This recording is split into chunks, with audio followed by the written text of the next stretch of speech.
Welcome to lesson one. Lesson one is the first lesson because it's so important that you feel confident in setting yourself out as the expert in your field.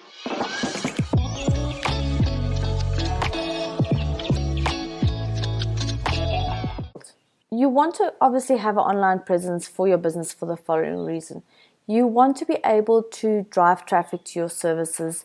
You want to be able to turn your followers into clients, and you want to be able to set yourself up as being an expert or authority in your niche.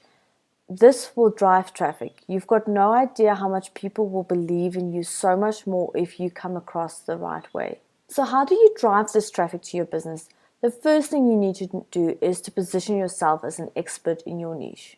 Why it is important that you become an expert in your field? Well, it will help grow your business. People are much more likely to trust you with your expertise and with your field that you are in if you come across as being an expert. People will value your opinion as an expert, and trust me, I would much rather follow someone that comes across as an expert and has all the right boxes ticked than someone that's just posting and sharing stuff that means nothing to no one. The most important thing is people would want to follow your journey, and they would want to hire you. They would want to enroll in your program.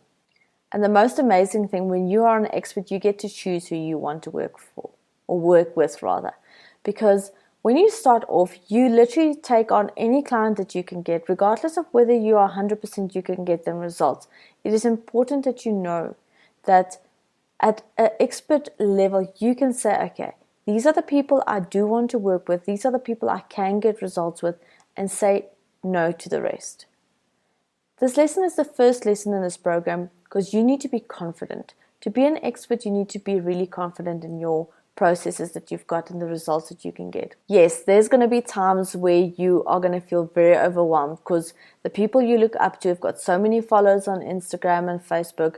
They get so much interaction on their posts and stuff. But you need to remember, even those people started at zero followers and zero clients on their books. Do you recognize any of the three people on your screen at the moment? I don't think Tony Robbins needs any introduction whatsoever. This man is amazing. He's the #1 motivational speaker in the world. He sells out his events and seminars. He has worked with some really high profile clients, and yet he does not have a high school certification. He does not have a coaching degree.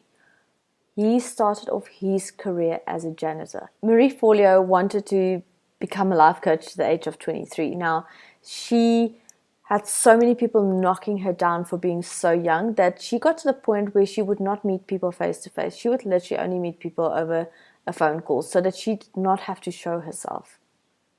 Today, she is an 8-figure business owner. She's got over 500,000 students in her group coaching program, which is called B School. And she's just absolutely amazing with no certification whatsoever. This is Vanessa Lau. Now, Vanessa Lau was my coach. She was the coach that helped me transform and to become the business person and the coach that I am today.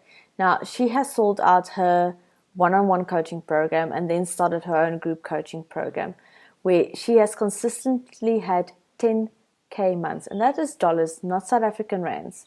She has quit her 9-to-5 job. But when she first quit, she obviously did not cover all her expenses, so she still had to work as a barista to make up her income that she could not fulfill with her business. And I think with her latest launch, I think in the first 48, 72 hours, she did a $1 million launch on her course. Now, isn't that like so inspirational? It gives you the hope that you can be there as well. And she has got no coaching degree. And this is me, aka your coach.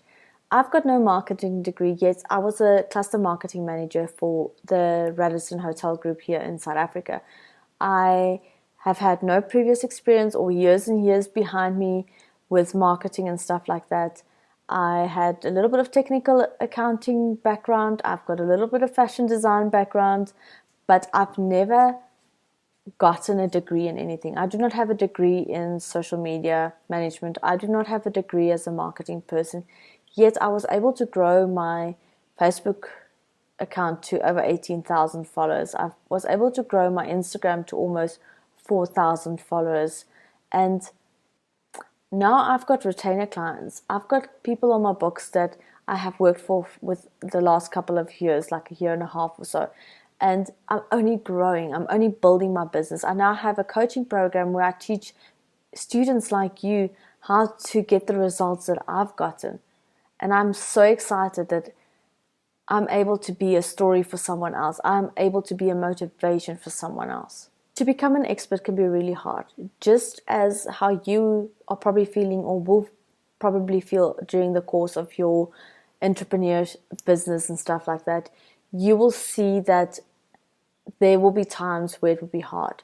If you were part of my beta program, you would have seen what this course looked like when it was originally recorded, and it was terrifying for me. And I was so scared that I couldn't do it properly, that I couldn't get the results for my students that I needed to get, the results that I got for myself. I was always scared I couldn't transfer those tips and knowledge and tricks and stuff to someone else.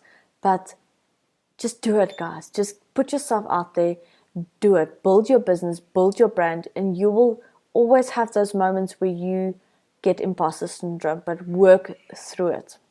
So here are the 4 steps that I have followed to make sure that I always feel like I'm an expert in my field, and that I know that my potential clients can see that I'm an expert in my field, and without getting too much into my own head and too much following what other people are doing. It's also important that you focus on what your competitors or peers are doing that you are looking up to, but stay in your own lane. And the 4 steps that I recommend that you follow is, firstly, niche down and share what you know. It's no point in sharing stuff that you have got no clue about. Number 2, teach what you know. Number 3, get the results. Number 4, collect and share social proof. So in the next couple of slides, we're obviously going to go over each point so that you can better understand what you need to do and what I mean by having those points or these steps in place and how they can help you become the expert in your field. So the first step is obviously to niche down and to share what you know. So my journey started 6 years ago, and my posting on my personal social media pages, and even another page that I started when I wanted to be a social media manager, I wouldn't recommend that to anyone, was really, it was bad. It was really bad. So it is important that you focus on what you know and focus on what platforms will work for you, and focus on how you can help your client and who you can help and who you want to serve. Remember, at the end of the day, the more you share, the more people will see you as an expert in your field. It's important also on social media that you give out free content. So teach what you know. No, I'm not saying teach them A to Z and give them every step in between on how to get there, but it's important that you establish yourself in such a way that they can see that you know what you're talking about, that your clients can see that you can get them from A to Z. By doing this, it will help you build integrity. It will help you position yourself as an expert in your field. It also gives you the opportunity to obviously experiment without being fearful, because once you have someone's account that is paying you and expecting a certain amount of results or engagement, it's always scary. So once you have the opportunity to obviously experiment on your own page, do it, and you will become so much more confident by doing this. And never stop doing market research. Whether it's a new service, a new product, a new offering, always do your market research first. Share results. Now, this is where fitness coaches have got it quite nice, because everyone likes seeing those transformational changes from what someone looked like before they worked with someone and what they look like after they worked with someone.